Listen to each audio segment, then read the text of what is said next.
Welcome back to the morning show. We are now here in the back parking lot with Jonathon Manuel of the Champaign County Soil and Water Conservation District, and you brought quite a contraption to show off to us today. I did. We have our rainfall simulator, and so we're going to make it rain a little bit, and this is our... there it goes. Yes, this is our educational tool.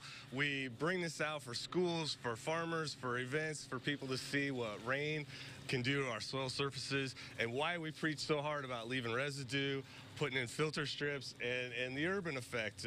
Hopefully you can see the red on the tray here in the bucket. That's to represent like a pollution into our water system.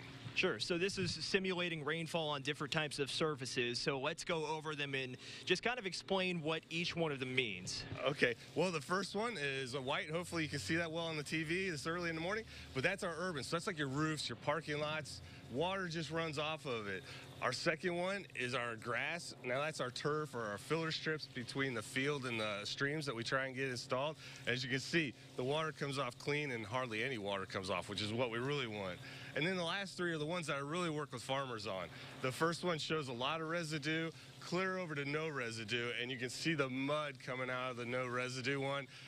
And the bottom of that, I hate to say it, but there's actually about an inch of mud in the bottom of our bucket. Yeah, so we're kind of looking at these jars that are down here. This first one is red. That's what would come off of a driveway, and that's a mix of chemicals that would naturally be on your driveway, right? Yes. Or if you have an antifreeze leak and so forth. And the sad thing is, even if we let 10 inches of rain fall on this and that bucket fills up, it doesn't go away. So the pollution's in there, and that's the really sad part. And then down here, we've got our field ones, and the mud over here is just as bad as the pollution, and that's why we work so hard with our farmers to keep it all in the field.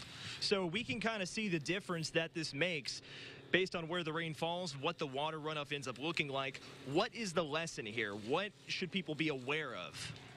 Well, the one thing we work with farmers the most to be aware of is the reason we ask for the residue is to stop the soil from being rushed off and lost, because it's a valuable resource to us. And so we really work with them to help them understand that, and we put filter strips in. You'll see cover crops. You'll see farmers doing reduced tillage, a lot of different things. But the whole key to this is we want to protect our water. We just don't have a lot of water. We got to realize that. We've only got so much drinking water, and we want to protect it, and that's what we work really hard to do. Absolutely, and if you had any doubt about that, you can just look at these jars and see the difference in the color of water there. There's an obvious difference between urban runoff on the driveway and no residue cover through there. So thank you very much, Jonathon, for showing us this today. Definitely a good lesson for all of us. Thank you for having me. And we'll be right back with more of the morning show right after this break.